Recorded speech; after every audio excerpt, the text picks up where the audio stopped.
Widowed for 20 years, a millionaire has closed his heart. He swore never to love again, nor to allow himself to dream again. But everything changed when he saw a mysterious biker. With her, the past trembled and the future gained color. If this story interests you, don't forget to subscribe to our channel and tell us from which city you are watching us. We continue. Raphael Muller adjusted his Italian silk tie as he gazed out at the city through the panoramic window of his corporate penthouse. The reflection in the glass showed a man of 48 with graying hair at the temples and brown eyes that seemed to carry the weight of the world. 20 years of building the largest hotel empire in the country had not been enough to fill the void Alana had left. "Mr. Muller, the board meeting will begin in 5 minutes," his secretary announced over the intercom. "Thank you, Sophia, I'll be right down," he replied automatically, picking up his leather briefcase. The executive elevator took him straight to the 20th floor of the Muller Palace Hotel, the crown jewel of his empire. The doors opened onto a hallway of Italian marble, where executives in impeccable suits greeted him with reverence. Raphael only nodded discreetly, maintaining the neutral expression that had become his trademark. In the meeting room, his daughter Bianca was already waiting for him. At 24, she was the only person who could occasionally get more than monosyllables out of him. Even so, their relationship was more professional than familial, a fact that weighed on Raphael's conscience in the rare moments when he allowed himself to reflect on it. "Good morning, Father," Bianca greeted him, standing up. Her navy blue suit and impeccable bun reflected the rigorous education she had received at the best boarding schools in Europe. "Good morning, Bianca," he replied, sitting at the head of the table. "How is the Southern Sector expansion project going?" "On schedule. The environmental licenses were approved yesterday," she replied, leafing through a folder of documents. The meeting followed its predictable course: numbers, projections, graphs. The routine Raphael had established as a shield against his emotions, until an unusual noise erupted from outside, breaking the calculated monotony of that morning. "What's going on?" asked one of the directors, irritated by the interruption. Raphael stood up and walked to the door. Through the frosted glass, he could see movement in the hall. Julian, the head of security, sounded altered. "Miss, I already told you that you cannot enter without permission. And I already told you that I have an urgent delivery for Mr. Muller," replied a firm and determined female voice. "These are important documents that need his signature today." Something in that voice made Raphael frown. There was a determination there that he hadn't heard in a long time. Driven by a curiosity he couldn't explain, he opened the door to the meeting room. The scene he found caught him off guard. A young woman of about 28 years old, wearing a black leather jacket and jeans, held a helmet under her arm. Her brown hair, slightly disheveled, framed a face with delicate but determined features. Her green eyes sparkled with indignation as she faced the security guard twice her size. "What's going on here?" Raphael asked, his deep voice instantly silencing the room. The young woman turned to him, and for the first time in 2 decades, Raphael felt something different in his chest. It wasn't just her beauty that impressed him, but the life that overflowed. From every gesture, every expression. "Mr. Muller," she said, stepping forward. "My name is Laura Salvi. I'm a freelance delivery driver, and I have urgent documents that need your signature. They're from the Montal Development Company about the land on the coast." Raphael looked at the envelope in his hands.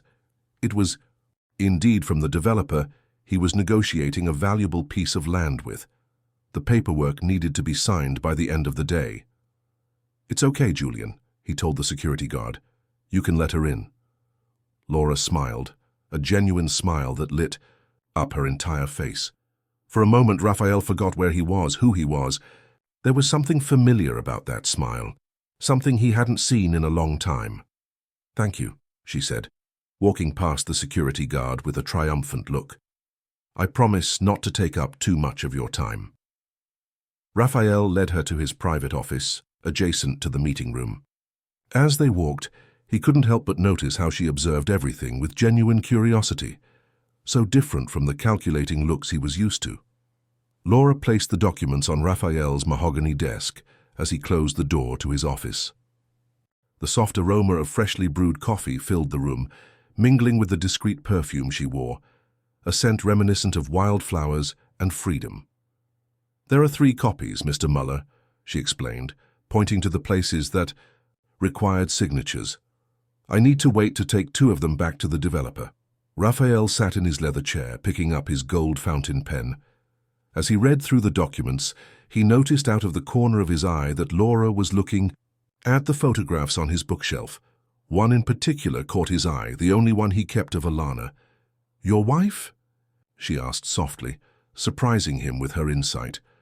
Raphael looked up from his documents, meeting Laura's understanding gaze. "Yes," he replied, his voice huskier than usual. "Alana." "She has a beautiful smile," Laura commented, without the embarrassment people usually showed when bringing up the subject. One of those that seems to light up the room. Raphael felt something tremble in his chest. That was exactly how he described Alana's smile. How had Laura, a complete stranger, captured that essence in seconds? "You look like her," the words escaped his lips before he could stop them. Laura turned to him, surprised. "Really, what do you mean?" Raphael hesitated for a moment, but something in her gaze encouraged him to continue. "That energy." Alana also had this way of looking at things as if each moment were a discovery. A soft smile appeared on Laura's lips. "That must be why I chose this profession. Every delivery is a new story, a new encounter. People think being a biker is just about speed and adrenaline, but for me, it's about freedom and connections." "Connections?" Raphael asked, genuinely interested, momentarily forgetting about the documents on his desk. "Yes, every person I deliver something to has a story. Sometimes it's important documents like these," she gestured to the papers. "Other times it's a gift for someone special or even an apology. Every package carries meaning." Raphael had never thought of it that way. To him, deliveries were just another cog in the machinery of business. But the way Laura described it transformed something mundane into something almost poetic. A knock on the door interrupted the moment. Bianca walked in, her eyebrows rising slightly at the sight. Her father, usually so formal and distant, engaged in casual conversation with a delivery woman. "Dad, the investors are waiting," she said, her professional tone masking her curiosity. "Of course," Raphael replied, quickly returning his attention to the documents. He signed them with his usual efficiency, but something had changed. His movements were no longer merely mechanical. "Here you go," he said, handing 2 copies to Laura. "Thank you for the delivery." Laura took the documents, her fingers brushing lightly against his as they transferred. It was a brief contact, but it sent an electric current through Raphael's arm. "It was my pleasure, Mr. Muller," she replied, tucking the papers into her bag. "You know where to find me if you need another urgent delivery." She walked to the door, but before leaving, she turned around one last time. "Oh, and if you ever want to know the best coffee in town, stop by Café Verona on Orange Tree Street. That's where I usually take my breaks between deliveries. They have a cappuccino that makes any day feel special." With one last smile, she left, leaving behind not only the scent of wildflowers, but also a feeling Raphael had not experienced in a long time, that the world could still surprise him. 3. Days had passed since his meeting with Laura, and Raphael couldn't get the scent of wildflowers and the suggestion of Café Verona out of his head. Sitting in his office, he found himself looking out the window more often than usual, his thoughts wandering to that luminous smile that intrigued him so much. "Are you okay, Dad?" Bianca asked, walking into the room with a stack of reports. "You've been distracted ever since that day." Raphael shifted in his chair, trying to regain his usual composure. "I'm fine. Just thinking about the coastal project." Bianca placed the reports on the table and sat in the chair across from him. Her eyes, so similar to her mother's, studied him with a mixture of concern and curiosity. "You know, it was the first time in years I've seen you actually talk to." "Someone?" she commented, her voice soft. "That delivery girl. There was something different about her." Raphael felt his heart race slightly. It was true. Laura had managed, in just a few minutes, to break down barriers that had taken him decades to build. She mentioned a cafe, he said, almost without realizing it. The Café Verona. A small smile appeared on Bianca's lips. Why don't you go over there? It might be a nice change of scenery to go over those reports. Raphael looked at his daughter, surprised by the suggestion. Since when had she encouraged him to break out of his routine? But there was something in her eyes, a barely concealed hope, that made him consider the idea. Perhaps you're right, he replied, reaching for his jacket. A change of scenery might be productive. Café Verona was just a 15-minute drive from the hotel. It was a charming establishment with a sea-green facade and large windows that let in natural light. It was nothing like the sophisticated places Raphael used to frequent. Upon entering, he was greeted by the unmistakable aroma of freshly ground coffee and freshly baked bread.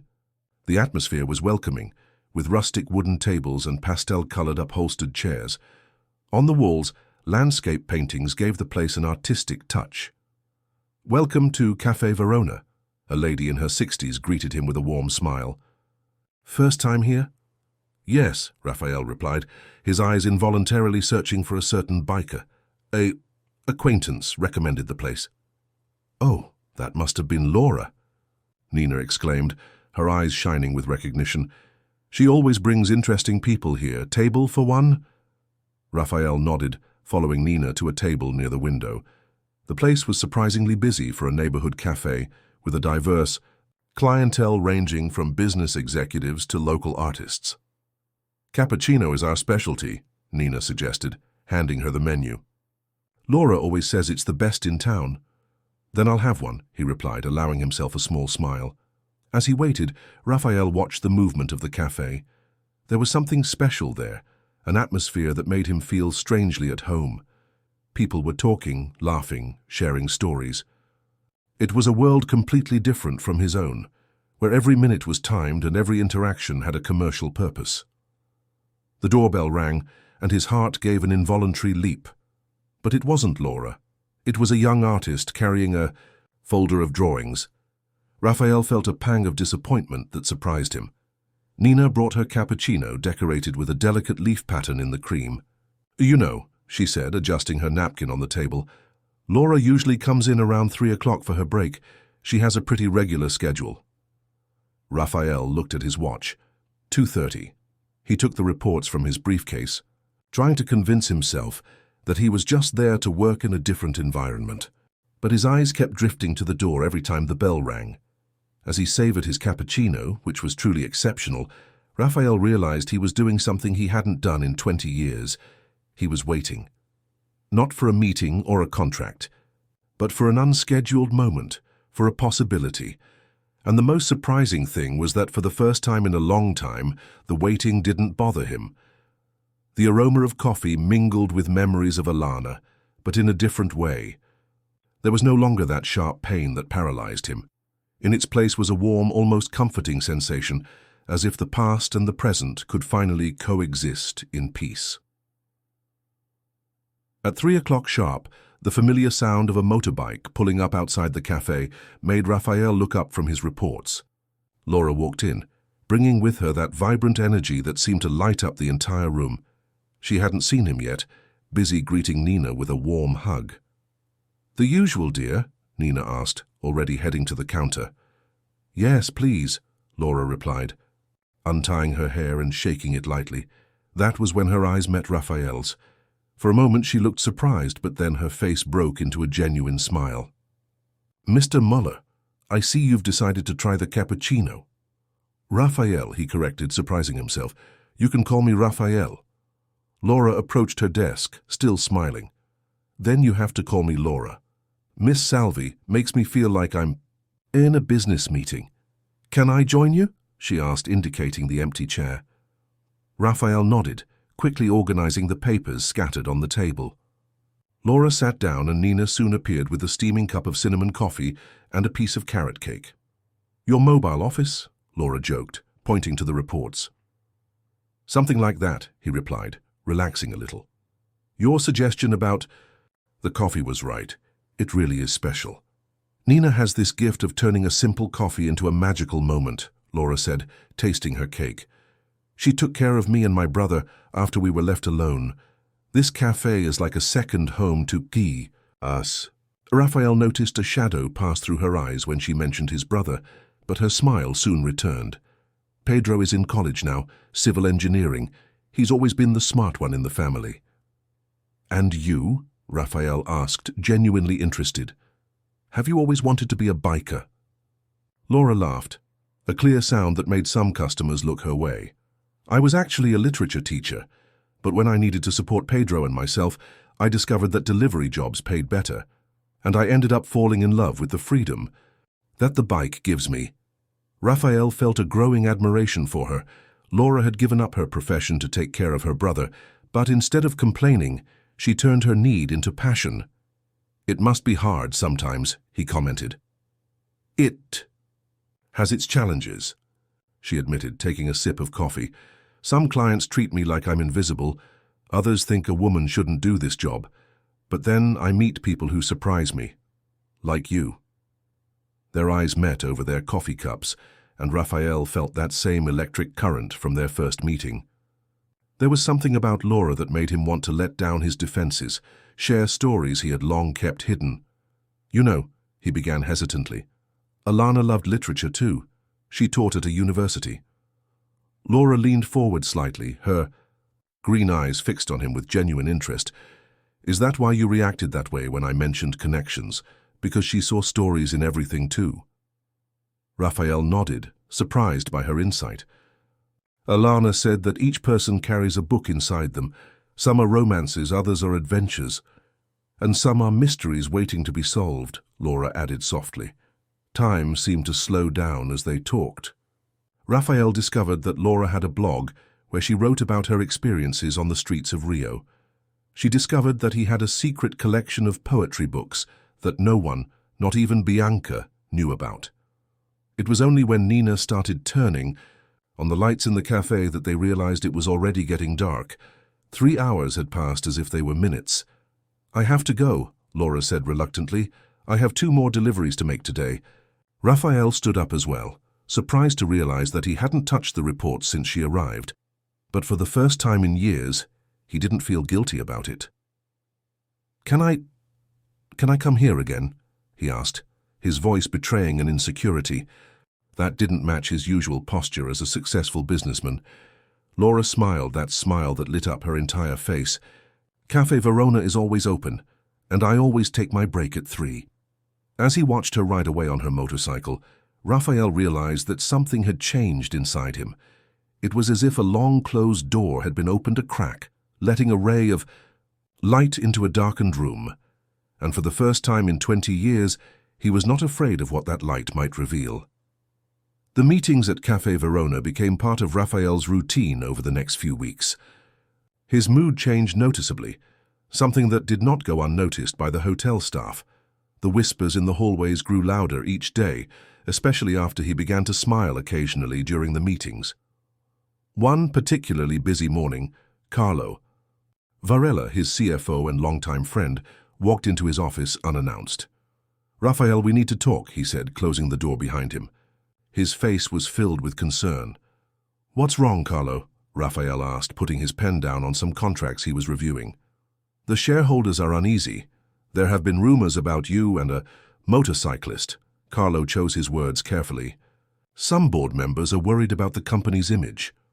Raphael felt his jaw tense. My personal life is no business of the council. I completely agree. Carlo held up his hands in a placating gesture. But you know our conservative investors, they expect a certain standard of behavior. Standard. Raphael stood up, his voice controlled but with a note of indignation. Laura is an extraordinary woman. She has a degree in literature, takes care of her brother alone, built her own business. You don't have to convince me, Carlo interrupted gently, but you know how these people are. To them, a motorcycle. Delivery girl isn't. Well, it's not what they expect for the president of a 5-star hotel chain. Raphael walked to the window, looking out at the city below. For 20 years, he had lived according to other people's expectations. He had built an empire, kept up appearances, followed all the unwritten protocols of high society. "I got an interesting phone call today," Carlo continued, his tone changing to something more cautious. "Margaret Thompson, that American investor." "What's wrong?" "With her?" Raphael asked, still with his back turned. "She's in Rio. She wants to have dinner with you tonight. Apparently she's interested in expanding her investments in the network." Raphael closed his eyes for a moment. Margaret Thompson, the widow of an oil tycoon, was known for both her beauty and her business acumen. She was also famous for her attempts to get close to successful businessmen. "Carlo," Raphael turned, his voice firm, "arrange a business lunch with her, at the hotel restaurant, formal, professional, and during the day." His friend looked at him with a mixture of surprise and admiration. "That might upset some investors." "Then let them be unhappy," Raphael replied, sitting back down. "I spent years being exactly what they expected, making decisions based on what they would say, what they would think. Do you know where that led me? To absolute loneliness." Carlo approached the table, sitting in the chair opposite. "Raphael, you're different, more alive, everyone can see that. But you also have responsibilities." "With who?" Raphael interrupted. "With Bianca. She spent her life watching a father who hid behind reports and meetings. With the shareholders, they've had record profits for 15 years in a row. With Alana's memory," his voice cracked slightly as he mentioned his wife's name. "Alana, she always said that life was too short to live for others. I didn't understand that at the time, or maybe I did and chose to ignore it. But now..." A soft smile appeared on his lips as he thought of Laura, of their conversations in the cafe, of the way she saw the world with eyes that were always filled with wonder. "Now you've found someone who reminds you of her," Carlo added gently. "No," Raphael corrected. "I found someone who reminds me of who I was when I was with her. Someone who makes me want to be more than just a successful businessman." Carlo stood up, straightening his suit. "You know this isn't going to be easy, right? The rumors, the gossip, the pressure." "For the first time in a long time, friend," Raphael replied, picking up his briefcase, "I don't mind the hard stuff. I have a coffee break scheduled at 3. When Carlo left, Raphael took out his cell phone and typed a message to Bianca. "Daughter, can we have dinner together today? We need to talk." The answer came almost instantly. "Sure, Dad. The usual place." "No," he replied, smiling. "How about we try something new? I heard about a wonderful Italian restaurant in Leblon."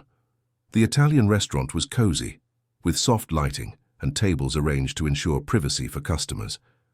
Bianca arrived promptly at 8, finding her father already seated at a discreet table in the back of the establishment. "This is different," she commented, taking in the unpretentious but charming surroundings. "Usually you choose more formal," Raphael added, pulling out her chair for her. "I decided we could try something new." The waiter brought the menus and a bottle of red wine that Raphael had selected. As he poured the glasses, Bianca studied her father curiously. There was something different about him, besides the unusual choice of restaurant. "So," she began, after they had placed their orders, "what do we need to talk about?" Raphael took a small sip of wine, organizing his thoughts. "Bianca, I realized we've never really talked about your mother." The surprise on her daughter's face was evident. In 20 years, they had rarely mentioned Alana, and when they did, it was always in a superficial, almost formal way. "What do you want to know?" she asked softly. "Everything," he replied. "How you feel about her, about what it was like growing up. What it was like growing up without her and, if I'm being honest, pretty much without me too." Bianca looked down at her wine glass, swirling it slightly. "For a long time I was angry," she admitted. "Not at her, of course, but at the situation. At the tutors, the nannies, the boarding schools. I felt like I'd lost them both at once." Raphael felt his heart tighten. "I'm sorry, daughter. I didn't know how to deal with the loss. I hid in work, in business." "I know, Dad." She looked up, her eyes shining with unshed tears. "And for a long time I did the same. I hid in my studies, in my perfect grades, in my role as the model daughter. We were two ghosts living in the same big house." The waiter brought the dishes, momentarily interrupting the conversation. When they were alone again, Raphael continued. Your mother would have hated to see what we've become, he said with a sad smile. She was so full of life, so in love with every moment. Like Laura, Bianca asked, a small smile playing on her lips. Raphael looked at her, surprised. Did you notice? Dad, everyone noticed. She laughed softly. You smile now. A real one. Not that polite smile you get at meetings. Your eyes light up when you talk about her. It's beautiful to see. Shareholders don't think so, he commented, cutting into his ravioli. The shareholders can go to hell, Bianca replied, with a frankness that surprised him. Excuse my language, but it's true.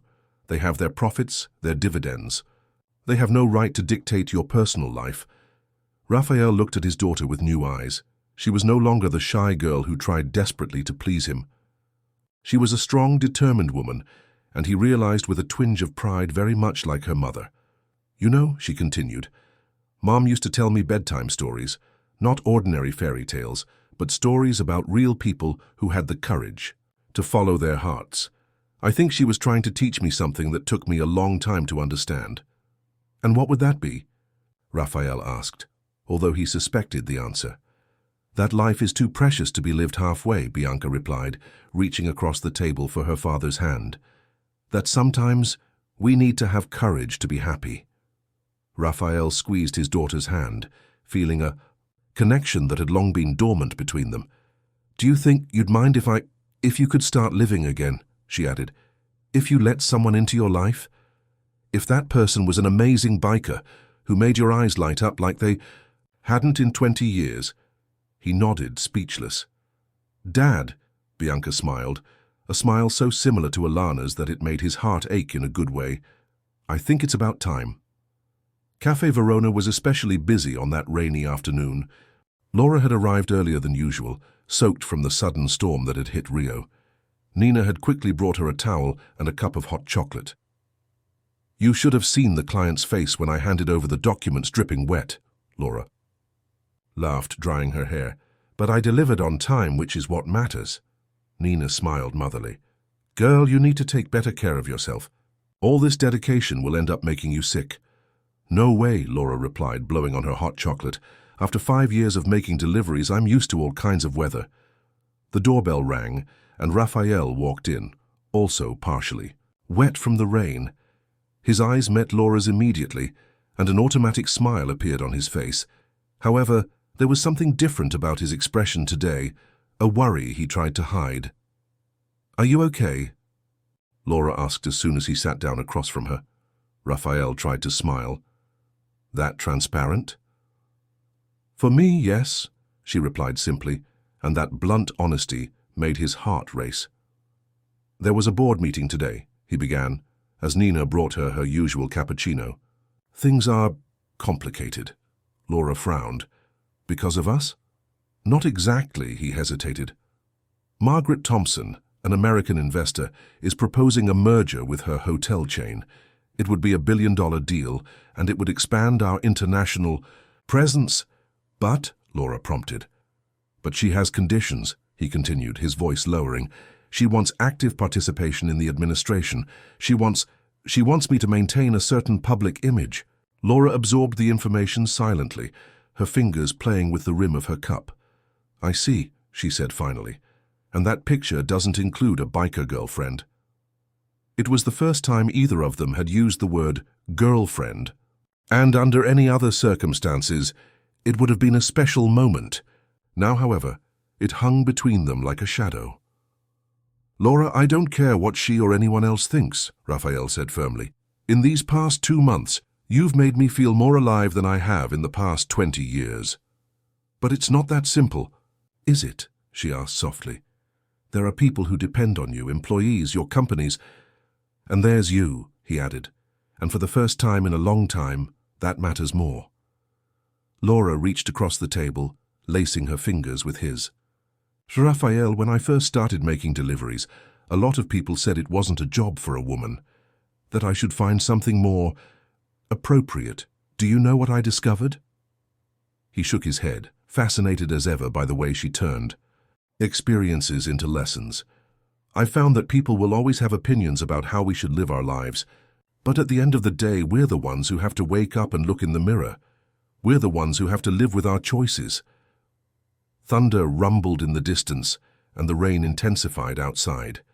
Inside the cafe, the aroma of coffee and cinnamon created a welcoming bubble, as if the outside world could not touch them.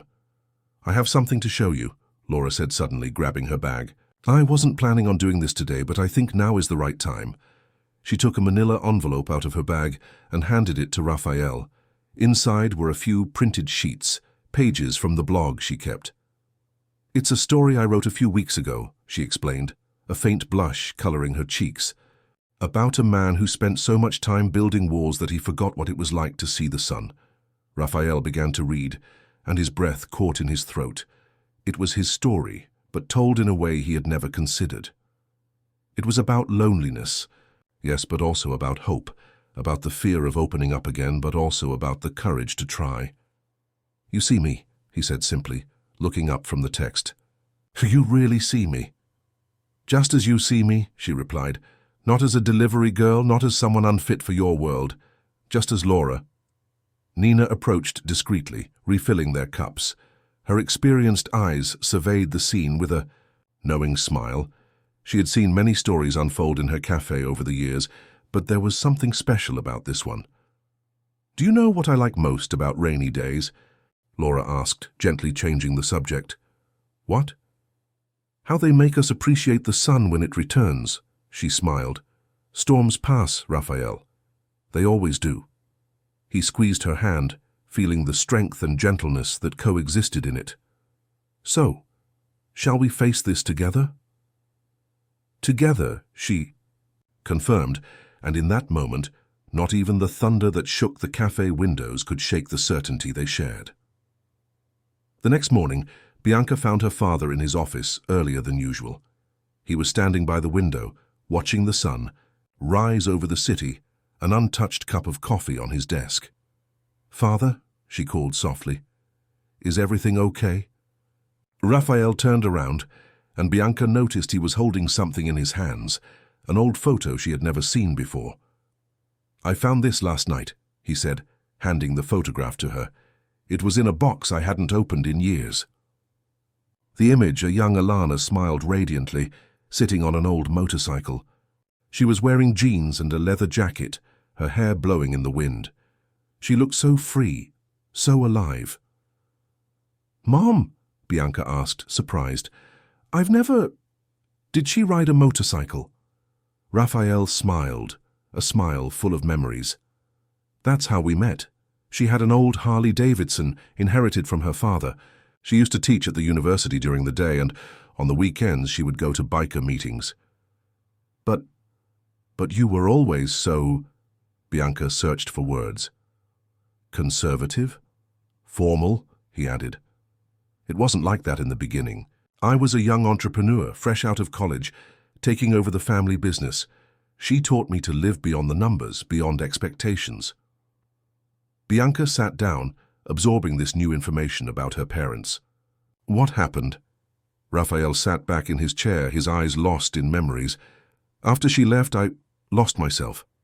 I became what I thought I should be, the perfect businessman, the respectable widower, the man everyone expected me to be. And now, Laura reminds you of that time," Bianca concluded softly. "It's not just that," he shook his head. "Laura makes me want to be that person again, not the 20-something, but someone who isn't afraid to live life to the fullest." A comfortable silence settled between father and daughter. Outside, the sun had already fully risen, bathing the city in its golden light. "Dad," Bianca said finally, "I think I understand now why you changed so much after that day. You weren't just dealing with the loss. You were trying to protect yourself from ever feeling anything like that." "Again?" Raphael nodded, surprised by his daughter's insight. "I thought if I built my walls high enough, if I just focused on my work." "But it didn't work, did it?" She smiled sadly. "Feelings find a way to get in, even through the smallest cracks." "How did you become so wise?" he asked, looking proudly at his daughter. "Maybe I got it from my mother," she replied, her eyes shining with unshed tears. You know, sometimes I dream about her. Not the mother I lost as a child, but the woman in the picture, free and brave. Raphael picked up the photo again, his fingers gently tracing the contours of Alana's face. She would have loved to see you like this, strong and independent. And she would have loved Laura too. Why? Because Laura has the same light that her mother had, that ability to see beauty in the little things, to transform the ordinary into the extraordinary. Bianca stood up and walked to the window. The shareholders are pushing for Margaret Thompson's proposal, aren't they? Yes, Raphael admitted. They want an answer by the end of the week. And what are you going to do? Raphael joined his daughter at the window. The city stretched out before them, vibrant and full of possibilities. I'm going to do what your mother would have done, what she always taught me to do, even though I've forgotten it for so long. And what is it? Follow my heart, he replied simply. Even if it means disappointing some people, even if it means weathering storms. Bianca hugged her father, a rare gesture between them. You know what's funny? For the first time, I feel like I'm really getting to know you, and through you getting to know Mom a little more too. Raphael hugged back, feeling the weight of 2 decades of emotional distance begin to lift. It's never too late to start. Over, is it? No, Bianca smiled, looking at the photo on the table. Mom would certainly agree with that. Margaret Thompson was exactly as the newspapers described her, elegant, commanding, and impossible to ignore. Sitting in the restaurant of the Mueller Palace Hotel, she exuded an aura of power that made the waiters shift nervously around her. Raphael, my dear, she smiled, her red lips contrasting with her pale skin, you have something extraordinary here. But imagine what we could build together. Raphael kept his expression neutral as he watched the American businesswoman gesture with her perfectly manicured hands. In another time, he might have been impressed by her imposing presence and her promises of global expansion. Your proposal is very generous, Margaret, he replied diplomatically, but I have some concerns about administrative autonomy. Concerns? She arched a perfectly shaped eyebrow. Raphael, I'm offering access to the most exclusive markets in the world. Your hotels could be in Dubai, Monaco, Tokyo.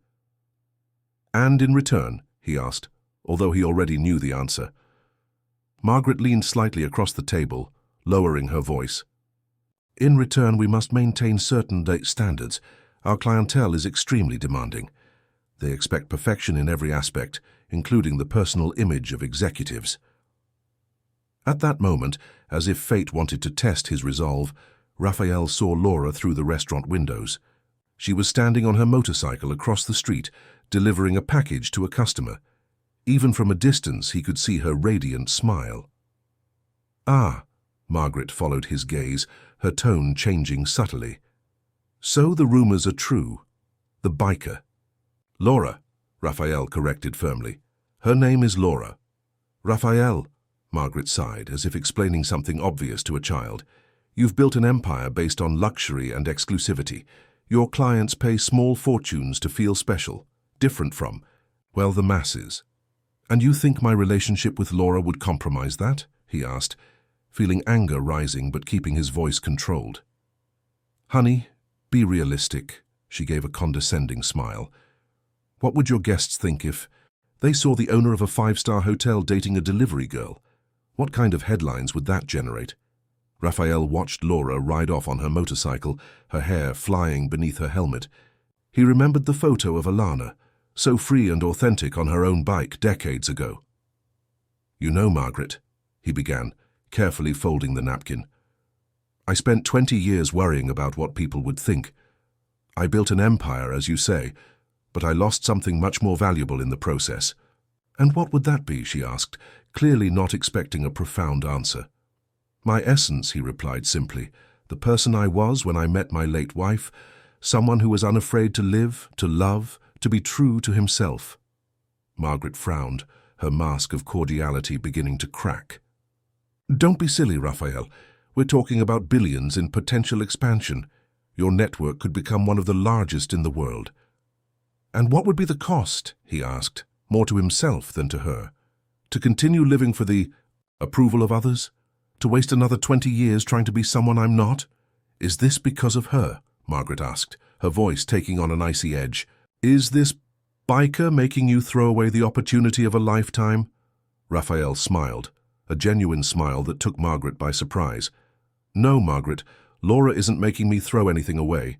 She's helping me regain something I lost a long time ago, my ability to choose to be happy. You'll regret this, Margaret said, her tone now clearly threatening. When investors hear about this, when the stocks plummet. Maybe, he agreed, standing up. But you know what I've discovered? That I'd rather regret the choices I made following my heart than live forever wondering what if. He took out his wallet, leaving a few bills on the table. I appreciate your interest in our network, Margaret, but I'll have to decline your offer. Some sacrifices are too great, even for the greatest profits. As he walked out of the restaurant, Raphael felt a weight lift from his shoulders. For the first time in 2 decades, his decisions weren't based on external expectations or appearances. They were based on something much more fundamental, his own truth. He picked up his cell phone and typed a message to Laura. I need to tell you a story about a young teacher who rode a Harley-Davidson and changed the life of a young businessman a long time ago. Meet you at the cafe at 3. The response came almost instantly. I can't wait to hear it, and I'm sure Nina will love this story too. Cafe Verona was quiet that afternoon, as if the room itself knew an important story needed to be told. Laura was already at her usual table when Raphael arrived, carrying an antique leather briefcase she had never seen before. You look different today, she commented as he sat down. Lighter. It's because I've finally made a decision, he replied, placing the folder on the table. Actually, several decisions. Nina approached with his cappuccino and another cup of cinnamon coffee for Laura. Her experienced eyes noticed the old folder and something in the atmosphere that made her linger. Remember when you showed me your blog? Raphael began, opening the folder carefully. Today I want to show you something too. He took out the photograph of Alana on the motorcycle and handed it to Laura. She took it gently, her eyes widening slightly as she recognized the bike. That's a 1970 Harley-Davidson, she said in awe. And this is Alana, Raphael finished softly, my wife. Laura studied the photo carefully, taking in every detail, the leather jacket, the radiant smile, the relaxed posture on the motorcycle. She was a college professor. Raphael continued, his voice thick with memories. English literature, we met at a biker meetup. I had just taken over the family business, drowning in responsibilities and expectations. Nina returned with a slice of carrot cake, sitting discreetly in a nearby chair. Laura kept her eyes on the photo. She taught me to see the world in a different way, Raphael smiled. She showed me that life didn't have to be just numbers and commitments, that sometimes the best stories start when we go off the planned script. What happened? Laura asked softly. After she left, I lost myself, he admitted. I became the opposite of everything she had taught me. I built walls. I made rules. I tried to control every aspect of my life and Bianca's life. Laura handed the photo back, her eyes meeting his. What now? Now, he reached for her hand on the table. I realize I'm ready to tear down these walls. Margaret Thompson came with a merger proposal today. The American investor? Laura asked, tensing. Slightly.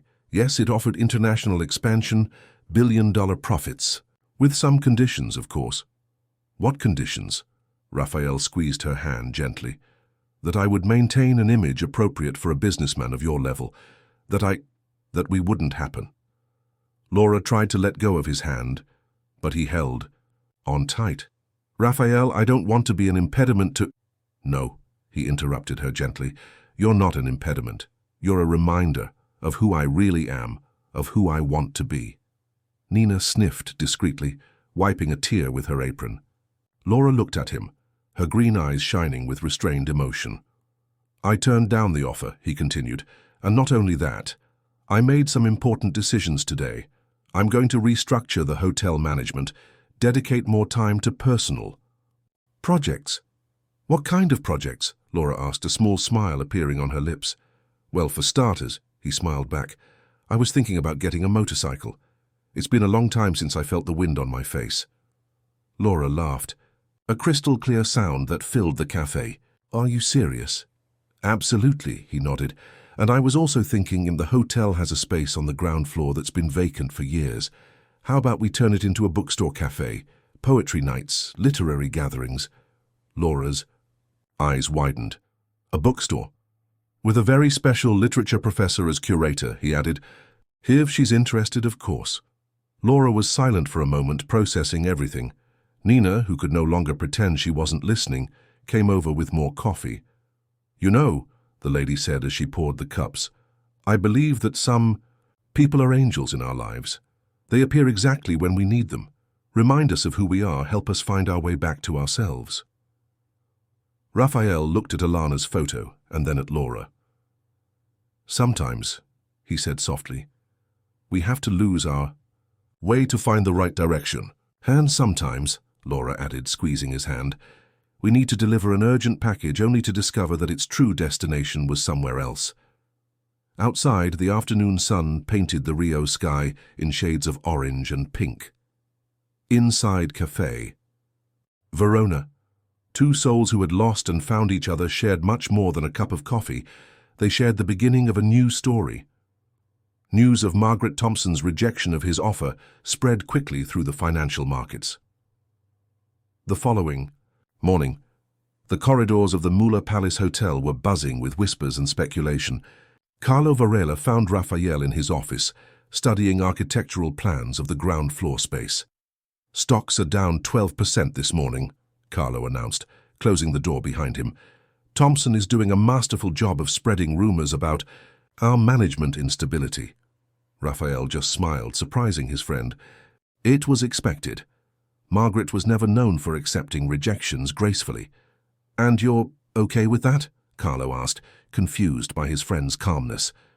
Actually, I'm fine, Raphael replied, handing him the blueprints. What do you think? I'm thinking of turning the downstairs space into a bookstore cafe. Carlo examined the drawings, his eyebrows rising in surprise. That's different. But why a bookstore? Because books tell stories, Carlo, and stories connect people, Raphael explained, standing up to pour them both coffee. Besides, it's going to be run by someone who really knows what they're talking about. Laura, Carlo guessed, accepting the offered cup. She has a degree in literature, has taught, and has a unique perspective on how to create spaces that make people feel welcome. At that moment, Bianca walked into the room carrying her tablet. Dad, you need to see this. She showed the screen, where several social media notifications were flashing.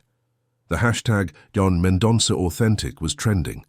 Hundreds of people shared stories about unlikely relationships, about following their hearts, about breaking social barriers. Apparently, Bianca smiled, your story with Laura leaked to the press, but not in the way Margaret expected. Raphael picked up the tablet, reading some of the comments.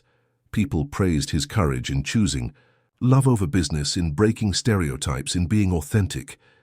That's unexpected, Carlo muttered, looking over Raphael's shoulder. Not really, Bianca replied. People are tired of artificial stories, of appearances maintained at all costs. They want truth, they want real connections, Raphael added, remembering Laura's words about his deliveries. Raphael's phone buzzed with a message. It was a photo of Laura, standing in front of an antique bookshelf. I found this beauty at a used bookstore. It would be perfect for the classic section of the bookstore. Want to come take a look? Go, Bianca encouraged, seeing the smile on her father's face. Carlo and I will take care of things around here. Are you sure? He asked, already grabbing his jacket. Absolutely, she smiled. Besides, I need to start planning the bookstore grand opening event. I was thinking something different, maybe a poetry night. Raphael stood in the doorway, looking at his daughter with admiration. She had inherited more from her mother than she had imagined, that ability to see beyond the obvious, to transform business into meaningful experiences. You know, he said, your mother used to organize literary gatherings at the university. She would bring together students, professors, people from the community. She said that literature had the power to break down any social barrier. Like love, Bianca asked softly. Just like love, he smiled, remembering how Alana used to say that every person was a book waiting to be read. As he walked down to the garage, Raphael received another message from Laura. I brought the bike today. I thought you might want to take it for a spin after you see the shelf. There's a special place I want to show you. Her heart raced at the prospect. It had been so long since she had felt the wind on her face, the freedom of being on the back of a motorcycle. Alana used to say that it was in those moments that people felt most alive, most real. On the way to meet Laura, he passed a newsstand. On the front page of one of the leading business newspapers, the headline screamed, Mueller Empire rejects billion-dollar merger, crisis or revolution. Next to it was a photo of him and Laura at Cafe Verona, both smiling, completely oblivious to the photographer. Raphael bought the newspaper, folded it carefully, and put it in his briefcase. One day, perhaps, he would show that headline to his grandchildren, telling them how sometimes the best business decisions have nothing to do with numbers and everything to do with the heart. The midday sun was bathing the streets of Rio when he finally found Laura, who was waiting for him with her bright smile and 2 helmets. Ready for an adventure? She asked, handing him one of the helmets. More than ever, he replied, feeling again like that young businessman who 2 decades ago had learned that there was much more to life than financial statements and corporate reports. The second-hand bookstore was located on a narrow street, in an old mansion with faded blue windows. The smell of old books and freshly brewed coffee greeted Raphael and Laura as soon as they entered. A white-haired man with tortoise-shell glasses greeted them. With a wave. Mr. Allen, Laura smiled. I brought that special someone who wanted to meet the bookshelf. The old bookseller adjusted his glasses, studying Raphael with interest. Ah, so this is the businessman who's been causing a stir in the newspapers. Welcome to my humble kingdom of lost books and found stories. Raphael observed the room with fascination. Solid wooden bookshelves stretched from floor to ceiling, creating labyrinthine corridors. Books of all sizes and ages were nestled against each other, their spines telling silent stories. This way, Laura led him through the halls. I waited to show you the bookshelf because, well, you'll understand. They turned into a hallway and Raphael froze. The bookcase in question was a masterful piece of antique woodwork with delicate carvings and a mahogany finish that time had not been able to erase. But that wasn't what stopped him. It was the small detail carved into the base, an A intertwined with another A. Alana and Alex, he whispered, recognizing the initials.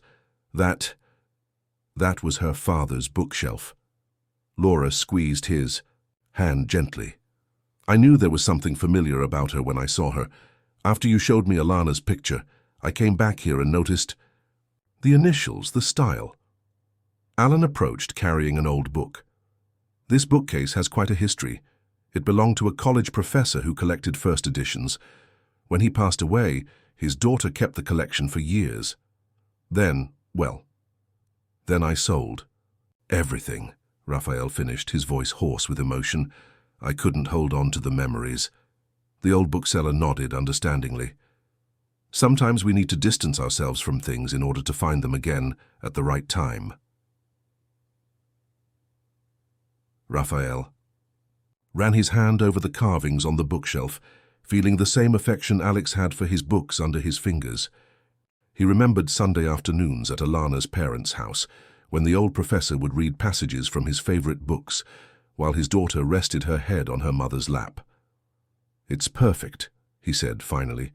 Not just for the bookstore, but it's like coming home. Laura smiled, that smile that lit up her entire face. There's one more thing I want to show you. She signaled to Mr. Allen, who disappeared for a moment and returned with a dark, green-covered book. I found this among the books that came with the shelf, she explained, handing the volume to Raphael. It was a first edition of Wuthering Heights. On the first page was a handwritten dedication. To my Alana, who, like Catherine, was never afraid to follow her heart. Love, Father. Raphael felt his eyes well up. Alana loved that book, always saying it was a story about how true love transcends social conventions and even time. You're turning my past into my future, he said softly to Laura. No, she corrected. I'm just helping you reconnect the dots. To create a story where past and present can coexist in harmony. Alan cleared his throat discreetly. You know, in 50 years of selling books, I've learned that the best stories are the ones we don't try to control. They're the ones that just happen, like pages thrown in the wind that find their perfect place. Raphael looked at Laura, at the book in her hands, at the bookshelf that held so many memories, and that special place you wanted to show me. She smiled mysteriously. Still want to go for a motorcycle ride? Half an hour later, they were at the top of the lookout.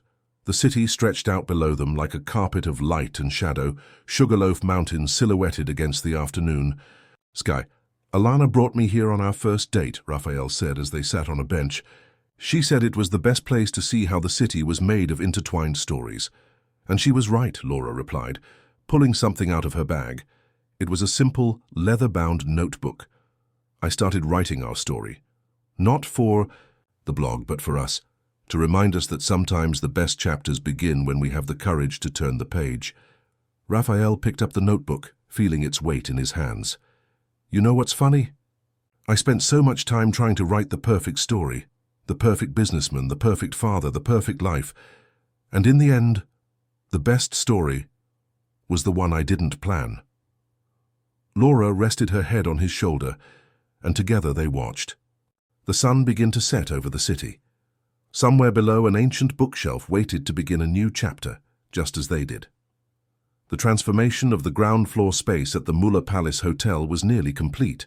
Professor Alex's old bookcase took pride of place, its carved initials gleaming in the natural light streaming in through the large windows. Laura oversaw the organization of the books, creating themed sections that mixed classics with contemporary works. What do you think about creating a special space for poetry readings? Bianca suggested, watching Laura organize a stack of poetry books. Like the ones Mum used to make? Laura smiled, surprised by the suggestion. Over the past few days, she and Bianca had developed a friendship that went beyond their connection with Raphael. There was a natural connection between them, as if Alana had somehow paved the way for this meeting. That would be perfect, Laura replied, looking around. We could use that corner by the window, with the chairs arranged in a circle.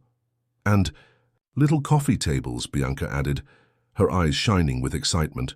I found some of Mum's old journals in the attic. She described these literary encounters so fondly. Laura put the last book on the shelf and sat down in one of the newly arrived armchairs. It must have been amazing to grow up with someone so passionate about stories. Actually, Bianca sat down next to him. I haven't had much time with her, but somehow through these diaries, through the stories your Alan tells about the bookshelf, through your father, it's like I'm getting to know her now, little by little. At that moment, Nina walked in carrying a tray with coffee and her famous chocolate cakes. She had accepted the invitation to manage the bookstore cafe, bringing with her not only her special recipes, but also that unique ability to make everyone feel at home. Am I interrupting something? She asked, placing the tray on a small table. Never. Laura smiled. I was just thinking about how this all seems fated, you know. Nina served the coffee in delicate cups decorated with literary motifs, a personal choice of Bianca's.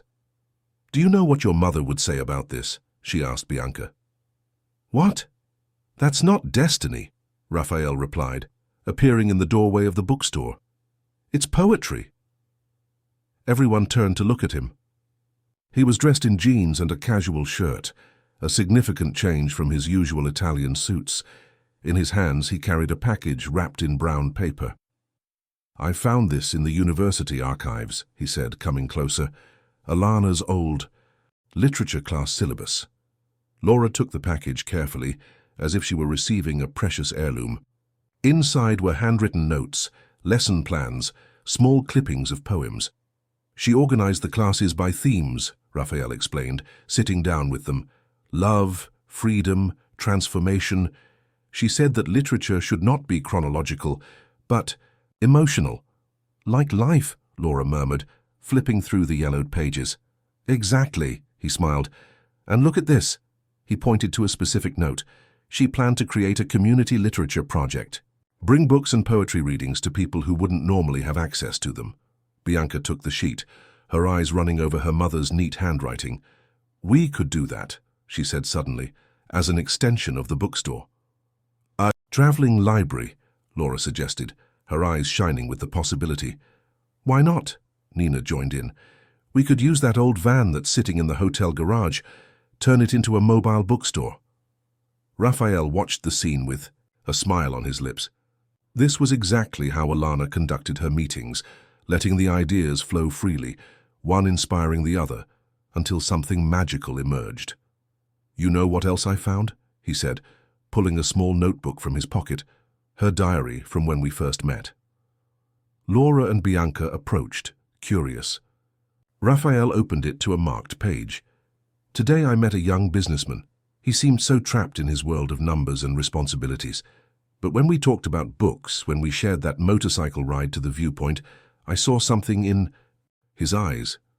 A spark of freedom, a desire to fly. Maybe that's what we're all looking for. Someone to help us find our hidden wings. Father, Bianca whispered, holding his hand. For a long time, I held on to these memories, as if they were something. Too painful to relive, Raphael continued. But now I realize that they are not anchors that bind us to the past. They are compasses that show us the way to the future. Laura stood up and walked over to Professor Alex's bookshelf. Her fingers traced the carved initials. Every book. Here is a possibility, she said. Every story, a chance to start over. Like us, Bianca added, joining her. A story that began a long time ago, had its pauses and difficult chapters, but continues to be written. Nina started to collect the empty cups, but paused for a moment. You know what I always say? Coffee is like life, sometimes bitter, sometimes sweet, but always better when shared. Raphael looked at the three women who had transformed his life in such different and complementary ways. In each of them he saw a reflection of Alana, not as a shadow of the past, but as a light illuminating the path ahead. The news of the opening of the Ventos e Paginas bookstore quickly spread throughout the city. What started as a personal project turned into a social media phenomenon. The love story between the businessman and the biker, the connection with the past through books, the unique mix of coffee and literature, all contributed to creating a special aura around the place. One particularly busy afternoon, as Laura was arranging the final details for the inauguration, her brother Pedro made a surprise appearance. At 19, he was the picture of youthful determination, carrying his engineering books and a proud smile. Little sister, he hugged her tightly. The place looks amazing, much better than the pictures you sent. Laura led him through the space, showing him every detail with enthusiasm. Pedro stopped occasionally to examine the shelves, especially interested in the science section. So, he said finally, sitting down in one of the armchairs.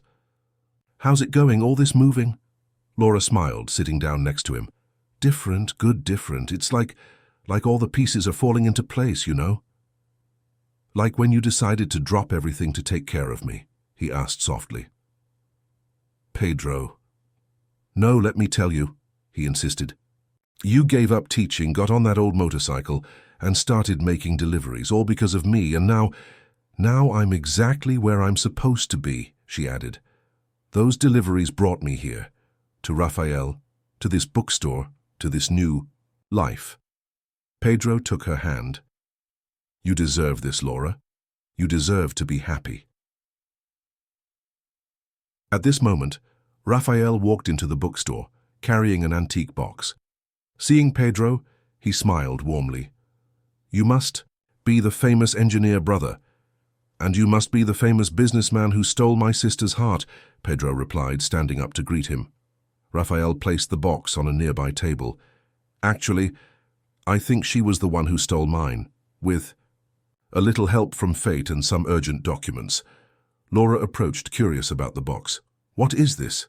Something I found in Alana's old apartment, Raphael replied, carefully opening the box. Inside was a photo album and a leather notebook. These are the photos from the literary gatherings, he explained, as Laura and Pedro approached to look. And this notebook is special. He opened the notebook, revealing pages filled with elegant handwriting. Alana used to write about her students, about how literature changed their lives. She believed that every person had a story waiting to be told. Pedro flipped through a few pages, stopping at a specific one. "Look at this, Laura." She wrote about a student who had to drop out of college to take care of her younger brother. Laura picked up the notebook, her eyes scanning the words. Maria had to interrupt her studies today. Her brother needed her, and she didn't hesitate to choose love over her academic dreams. But she said something that will stay with me forever. Sometimes we need to take a few steps back in order to jump further. I hope that wherever she is, she has found her way back to books, to her passion. Because true love, whether for family, for literature, or for a dream, always brings us back home. "It's amazing," Laura whispered, "how some stories repeat themselves, transform themselves." "They complete each other," Raphael added, hugging her from behind. Pedro watched the scene with a smile. "You know, Laura, you always told me that every delivery was a story. I think this was the best of all." Nina, who had arrived silently with a tray of coffee, joined them. "You know what they say about coffee and stories? That they both need time to reach their perfect point." "Like love?" Pedro joked.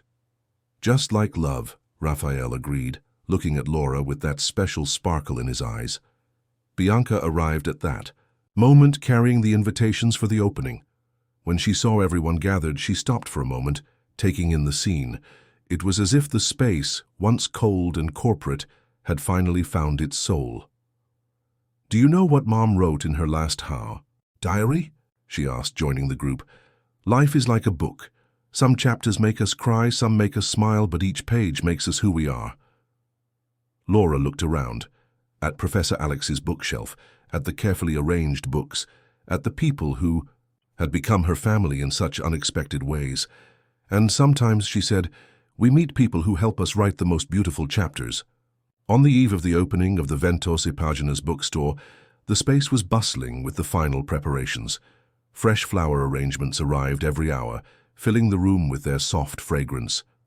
Nina supervised the organization of the cafe, while her team tested the coffee machines imported from Italy for the last time.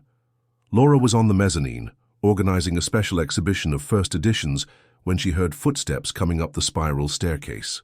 It was Bianca, carrying an antique wooden box. "I found this in the attic of the beach house," she said, placing the box on a table.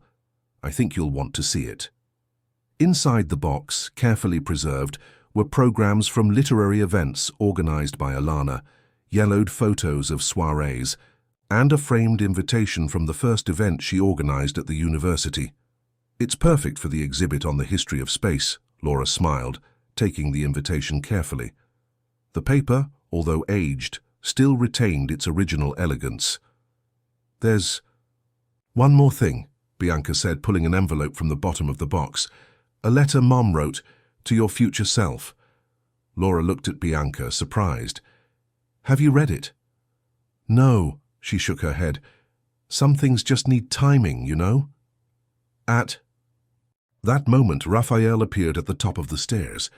He was wearing jeans and a light blue shirt, his new casual look that had so surprised his executives.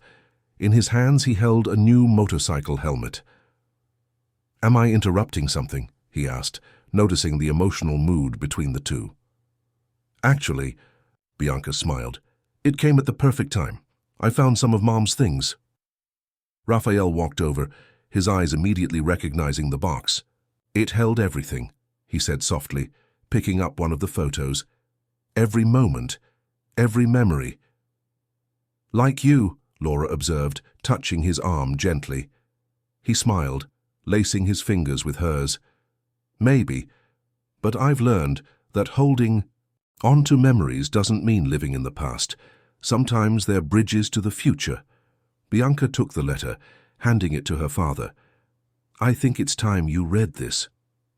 Raphael accepted the envelope with slightly trembling hands. The paper was yellowed, but the red wax seal remained intact. Alana had always had a weakness for these little romantic touches. "Do you want me to read it out loud?" he asked, looking at the two women who had become so important in his life. They both nodded, and the three of them sat in the armchairs on the mezzanine. The afternoon sun streamed in through the tall windows, creating golden patterns on the wooden floor. "Dear future self," Raphael began to read, his voice choked with emotion. "If you are reading this, it means that life has moved on, that time has passed, that changes have happened. I don't know where you are now or who is by your side, but I hope you have found a way to keep your heart open, even when life seems difficult. I've always believed that books are like people. Some leave a lasting mark on us, others just pass through our lives, but they all leave something in us. And just like books, people have the power to rewrite our stories, to add unexpected chapters, to surprise us when we least expect it.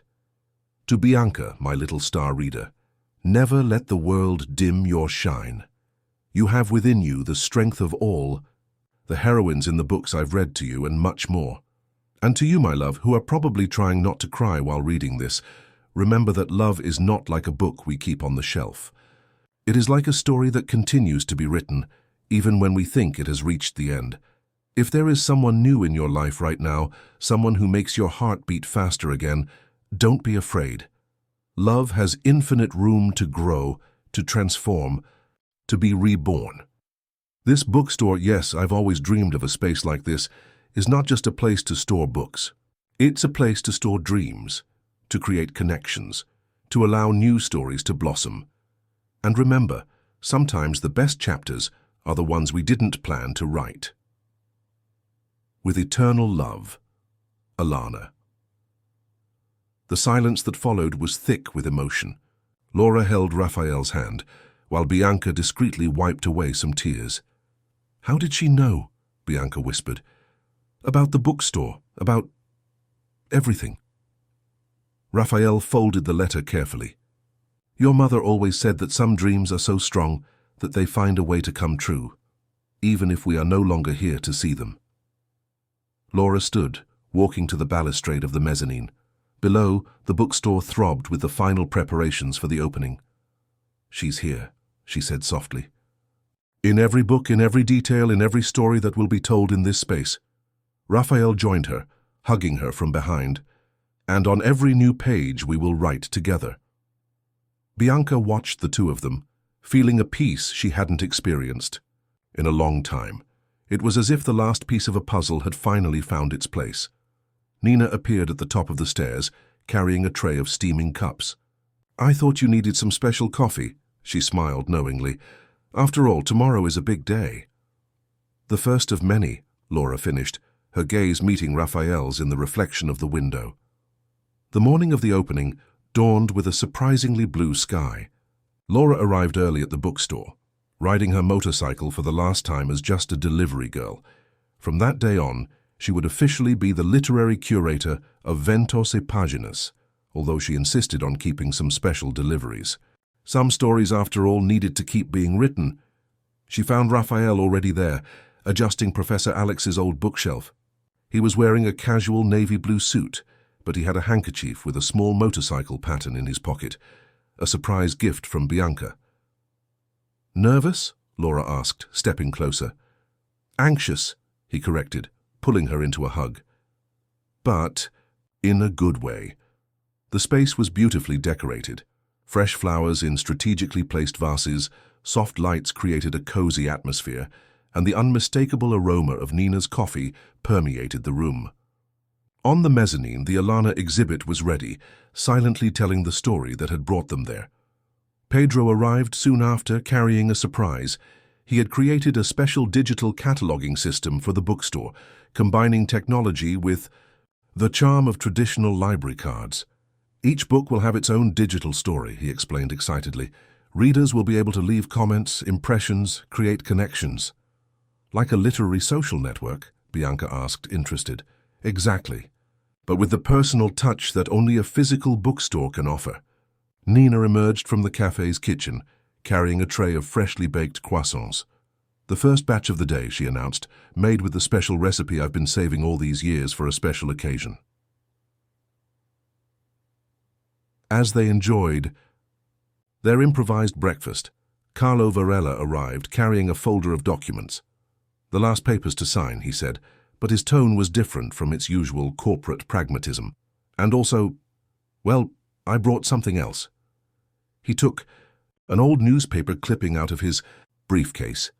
It was an article about Alana and her literary gatherings at the university. In the photo, she was smiling, surrounded by students, with a young Raphael in the background, looking at her adoringly. "I've kept this all these years," Carlo admitted, "to remember how happy you were when you allowed your life to be more than numbers and meetings." Laura picked up the clipping, studying the image. Her smile, it's exactly like in the other pictures. "Always true," Raphael added. "Always whole." The opening hour was approaching. The first guests were beginning to arrive, a curious mix of executives in expensive suits, university students, literature lovers, and, to the surprise of many, a group of motorcyclists.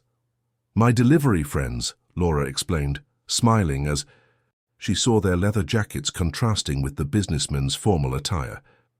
"They're part of my story too."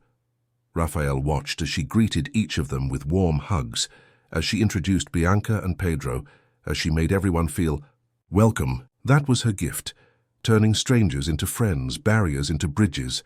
When the time came for the opening speech, Raphael surprised everyone by climbing not onto the small stage set up, but onto the spiral staircase that led to the mezzanine.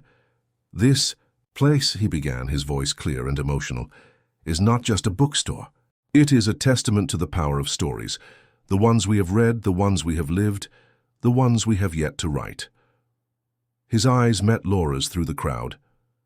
"Some would say it's crazy for a hotelier to open a bookstore. Others would say it's even crazier for a man in my position to fall in love with a motorcyclist." Soft laughter echoed through the room. "But the real madness," he continued, "would be to continue living a half-story when the universe offers us the chance to write something extraordinary." Laura walked up the steps to join him. She was wearing a simple but elegant dress, although a pair of motorcycle boots peeked out discreetly from beneath the hem, her signature look. "Alana," Raphael continued, "my late wife used to say that books are like the wind.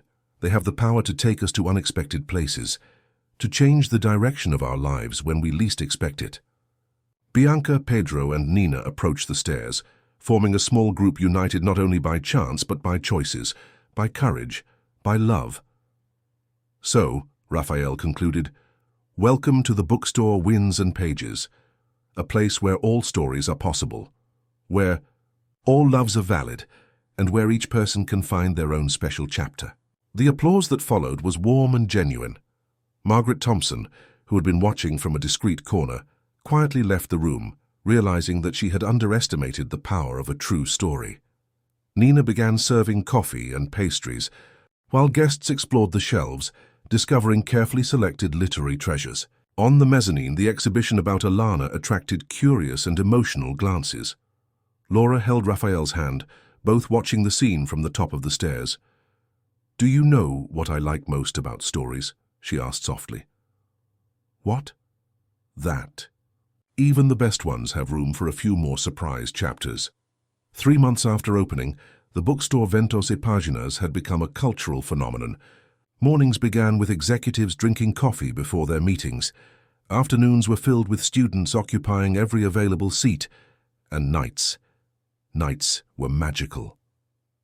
On that particular Thursday, the space was especially full for the first official soirée. Laura had arranged everything with special care, inspired by Alana's diaries. The lights were dimmed, candles in antique candlesticks created a cozy atmosphere, and the aroma of Nina's special coffee mingled with the smell of books. "Are you sure you don't want to read something?" Laura asked Raphael as she adjusted. "Some last-minute details." He smiled, helping her arrange the pillows in a circle. "I have a different surprise prepared." The crowd began to arrive, an eclectic mix that perfectly reflected Laura and Raphael's vision for the space. University professors chatted animatedly with bikers, executives exchanged literary impressions with street performers, and in a corner, Bianca and Pedro set up a recording system to document the event. Nina circulated among the guests with a tray of artisanal petit fours, stopping occasionally to share stories about the early days of Café Verona. Mr. Allen, the elderly bookseller, occupied a chair of honor next to Professor Alex's bookshelf. "Attention, please," Laura called. Softly, and the murmur faded to a halt. "Welcome to our first soirée.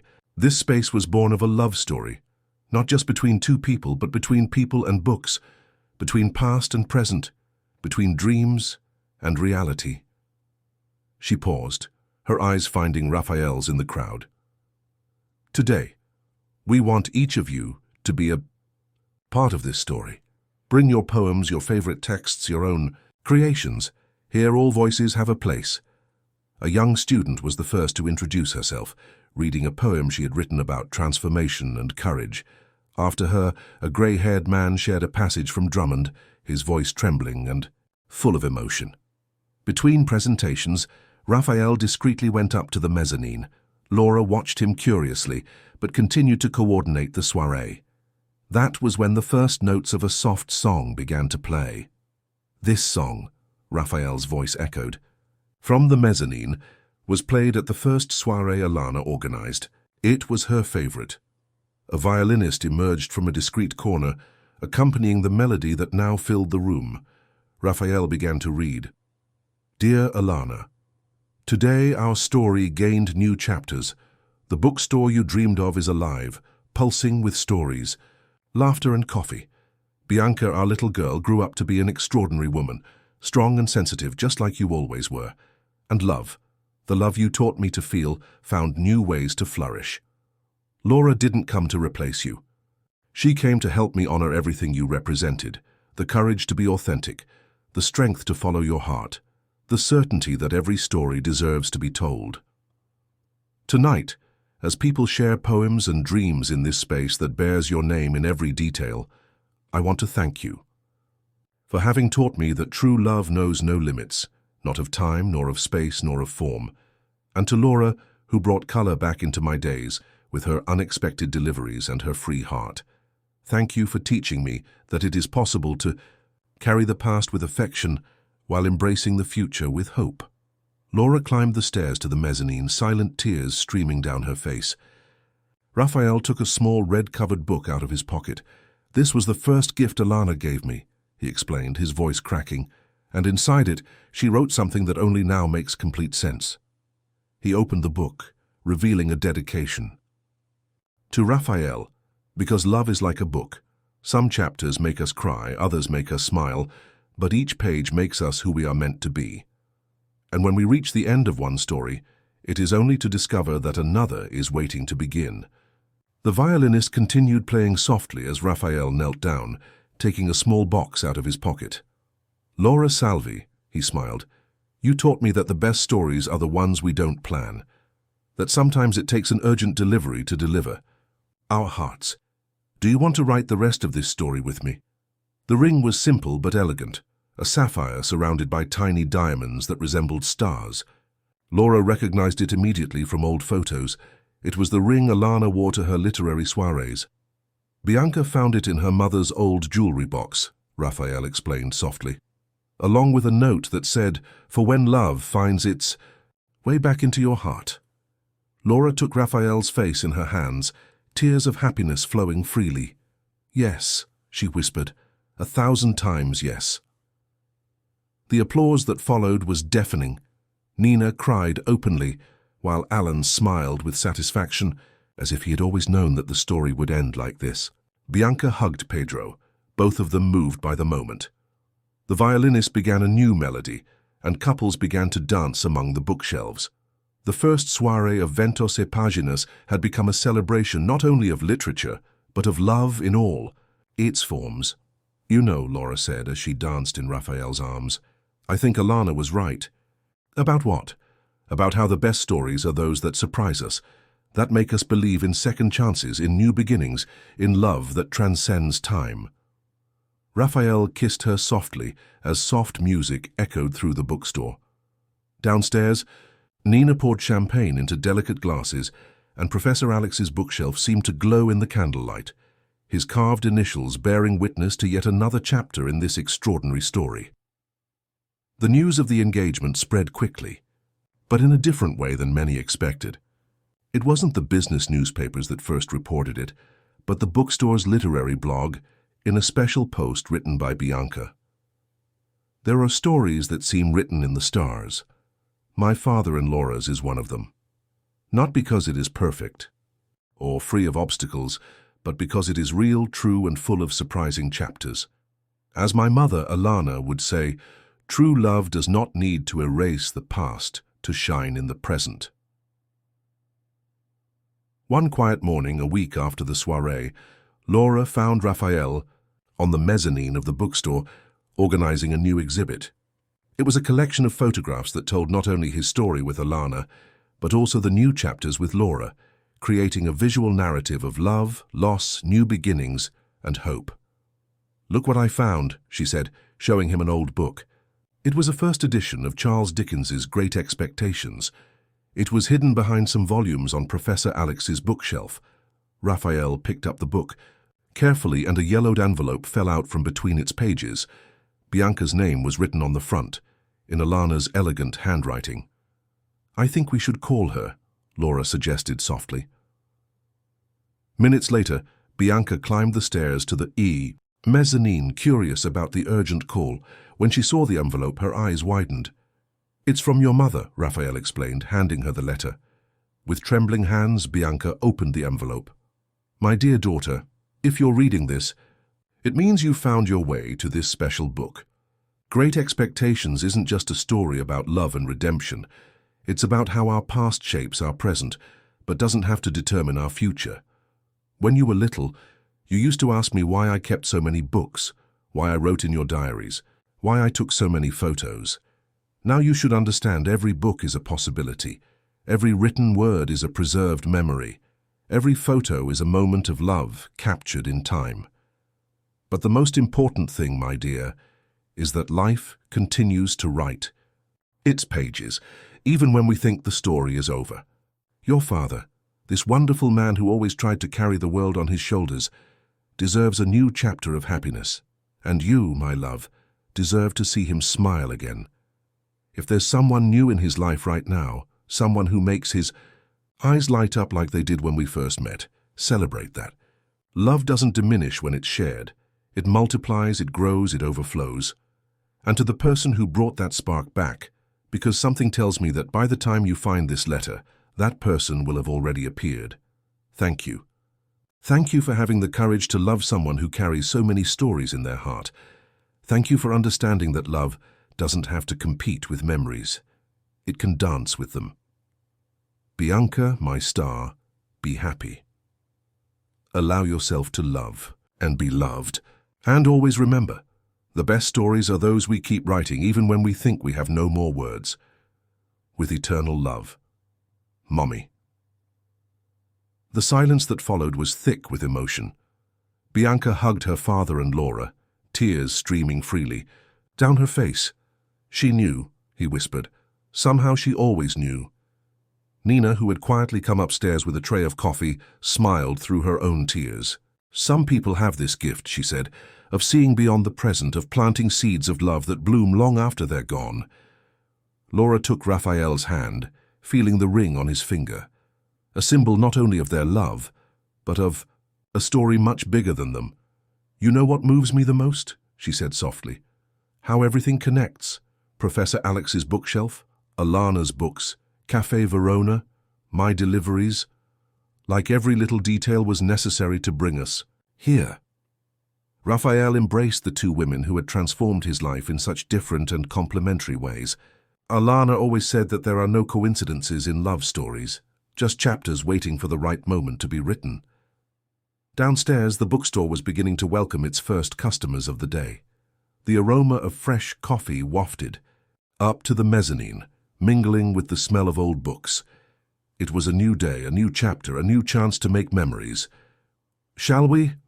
Laura smiled, carefully tucking Alana's letter into the book. "We have stories to share."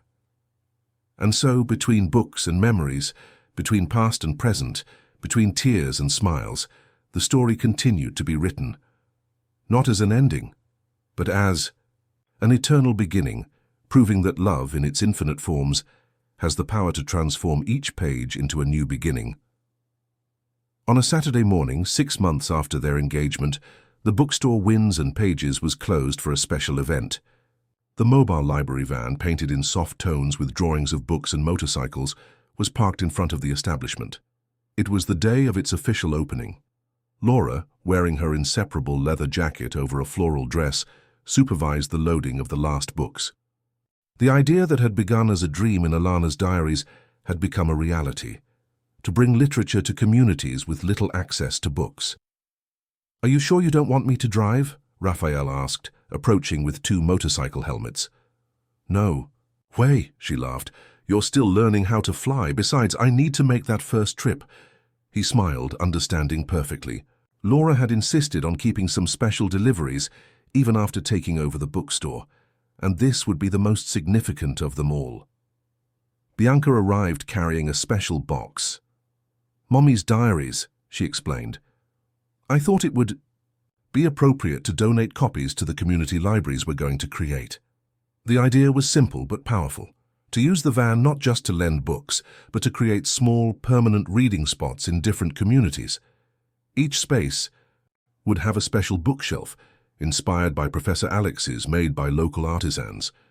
Nina appeared with a basket of treats. "For the road," she smiled. "And also, well, I thought you might want this." She handed Laura a small recipe book. "These are all the special recipes from the cafe, for the new spaces you're going to create." Pedro, who had taken time off from college to be there, proudly showed off the digital system he had created. Each reading point will be connected to the bookstore. People will be able to share their experiences, create virtual reading clubs. "Alana would have loved this," Alan commented, approaching with an old book in his hands. "And speaking of which, I found something that I think should be part of this first trip."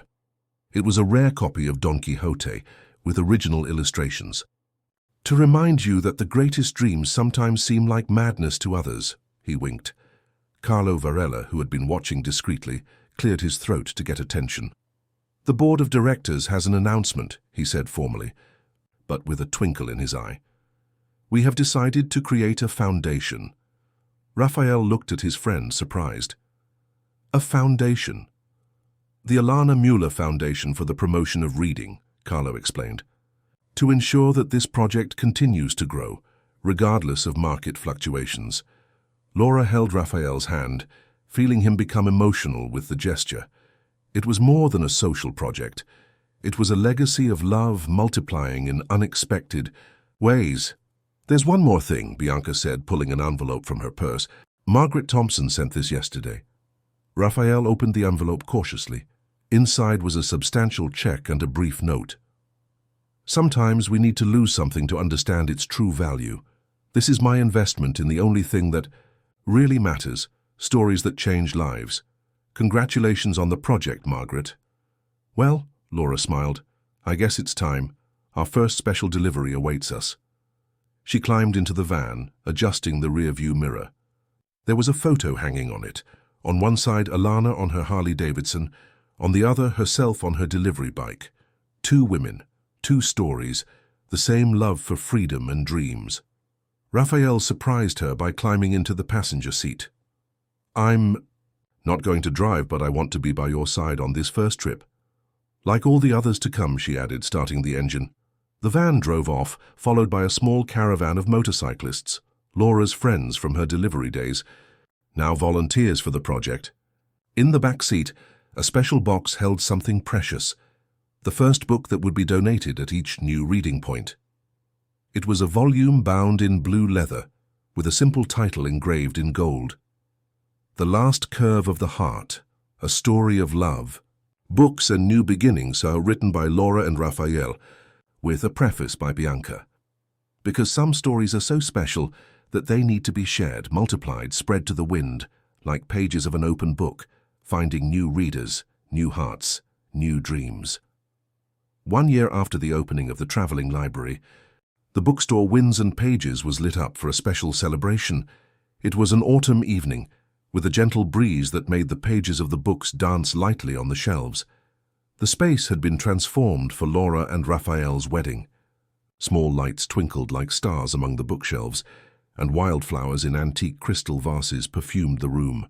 Professor Alex's old bookshelf, now restored and shiny, served as a makeshift altar. Laura arrived riding her motorcycle, dressed in an elegant white dress with leather details, a unique design that perfectly blended her two passions.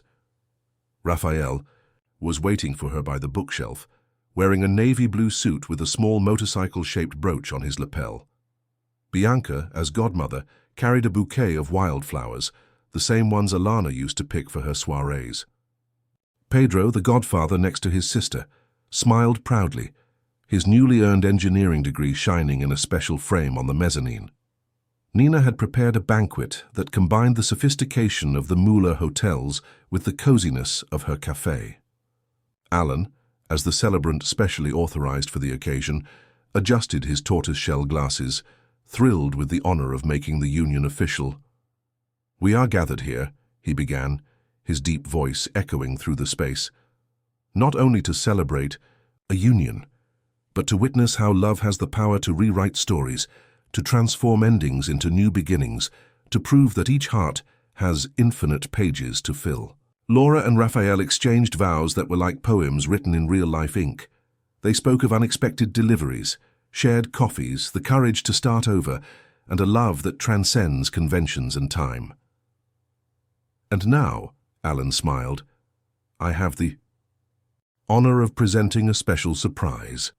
The lights dimmed gently, and a video began to play on the screen installed for the occasion. It was a compilation of images of the reading points created by the mobile library over the last year. Children discovering the joy of reading, seniors sharing stories, entire communities being transformed through books. "In just 1 year," Bianca's voice narrated, "more than 50,000 books have found new readers. More than 100 reading points have been established. More than 1,000 stories have been shared on our digital system. But the numbers don't tell the whole story."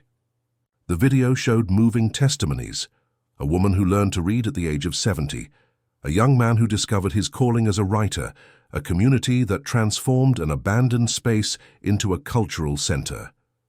"This is your true wedding gift," Bianca concluded.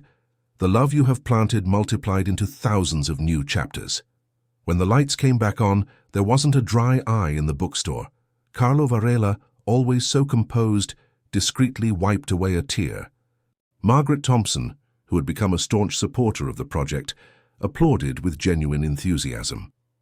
After the ceremony, while the guests celebrated among the bookshelves, Laura and Raphael went up to the mezzanine.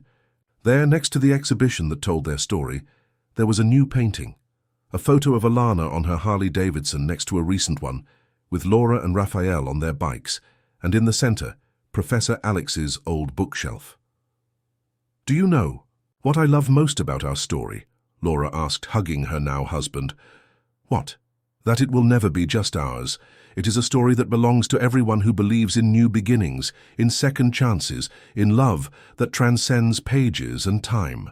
Raphael smiled, looking down, where Bianca danced with Pedro, where Nina served coffee in special cups, where motorcyclists and executives chatted animatedly about literature.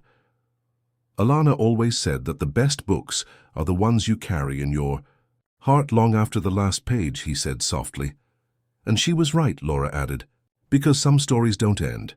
They just keep changing, page after page, heart after heart." Outside, the night shone with thousands of lights. Inside the bookstore, winds and pages, among books, memories, and dreams come true. A new story continued to be written. Not a happy ending, but an eternal happy beginning. Because love, like good books, has this power to transform each page turned into a new possibility, each chapter closed into a new beginning, each broken heart into a reborn heart, ready for another turn in this eternal dance that is living and loving.